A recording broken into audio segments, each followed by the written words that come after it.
Максимова Ваши Галина основные Алексеевна. требования. Галина Алексеевна, вот 24 числа вы объявили голодовку, сегодня уже 10-й день. Какие ваши основные требования?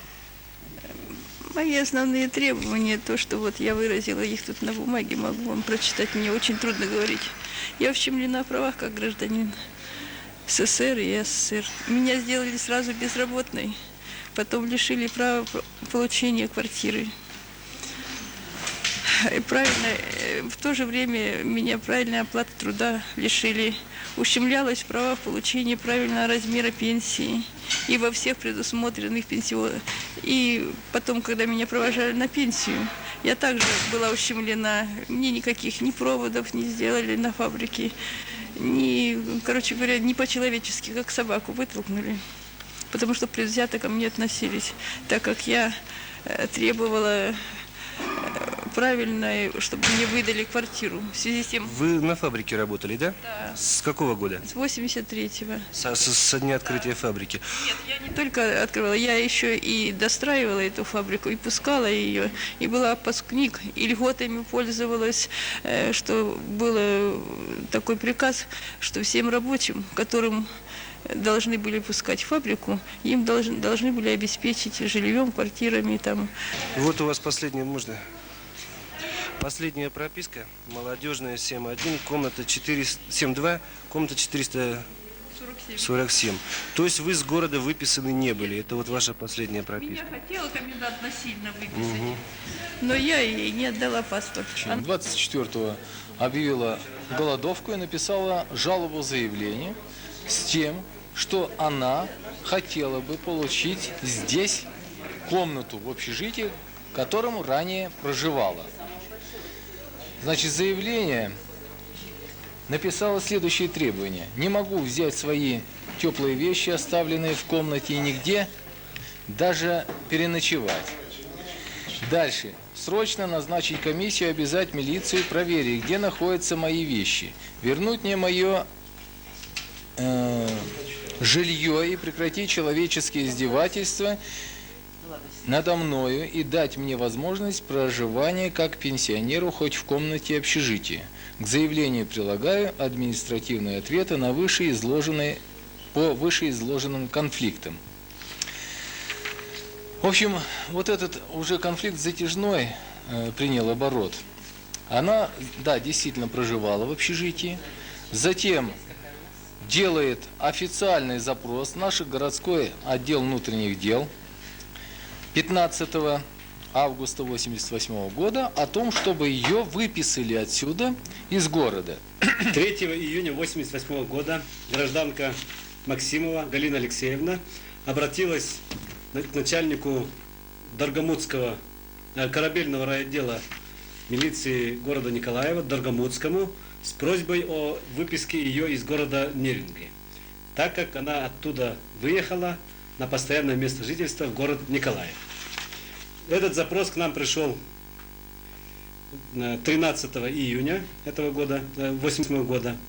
И согласно этого запроса и заполненных ее рукой личного заявления и также листков убытия, мы оформили ей выписку в город Николаев, куда она уехала на постоянное место жительства. Но потом на днях к нам пришел ответ, который на телеграмму, которая была направлена из городского совета народных депутатов, о том, что гражданка Максимова Галина Алексеевна прописана в свою квартиру по истечению срока бронирования квартиры и имеет на руках паспорт 4 ФП номер 537-269, который выдан на основании дела по утрате паспорта, который имела на руках Максимова до этого. А выписку из города Нерюнгри Максимова оформляла на основании в своем паспорте. В то время она имела паспорт 3 ФП номер 605-207. Таким образом, если она утверждает, что имеют нерюнгринскую прописку, то это неправда, но прописку она может иметь только в своем паспорте, который в настоящее время у нас считается пропавшим или утерянным. Комитет об укреплении фабрики, да? Галину Алексеевну я знаю еще с 1984 года практически. А делом ее многими делами приходилось заниматься с 85-го года. Вот. Она, Я слышал такое мнение, что коллектив против выделения ей квартиры. ну, я не знаю, сейчас коллектив за или против, но вообще коллектив даже не хотел с ней работать. Почему? В одной смене. Ну, потому что это человек, который приходил на работу, садился, вот, и сидел. И говорил, что сам себе устанавливал количество оборудования, которое должен обслуживать, место свое рабочее, на котором вот хочу здесь работать, тут мне это лишнее, это не буду. В общем, это такой человек, склочный человек, что коллектив смены еле дождался, пока уйдет на пенсию. В вашем общежитии она проживала, да? Вы комендант?